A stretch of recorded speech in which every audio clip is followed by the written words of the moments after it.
Convex mirror concave mirror का opposite है। इसमें बेसिकली आउटर सरफेस शाइनी होती है जो कि रिफ्लेक्ट करती है।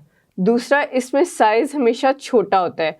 ओरिजिनल जो साइज होगा ऑब्जेक्ट का, आपको कन्वेक्स मिरर के थ्रू उससे छोटी इमेज फॉर्म होगी। और तीसरी, इसमें सिर्फ वर्चुअल इमेज होती है। अब वर्चुअल इमेज और रियल इमेज क्या है, पहले ये देख लेते हैं। जब हम लोग एक दूसरे के सामने खड़े होकर बात कर रहे होते हैं तो हमारी ह्यूमन आई जो हमें सामने वाले बंदे का इमेज शो कर रही होती है वो रियल इमेज होता है। इसी तरह से अगर कोई बंदा ग्लासेस यूज़ करता है, किसी की नज़र वीक है, तो वो उस मिरर के थ्रू या उस ग्लासेस के मिरर के थ्रू जो आपको इमेज फॉर्म होगी वो रियल इमेज होती है।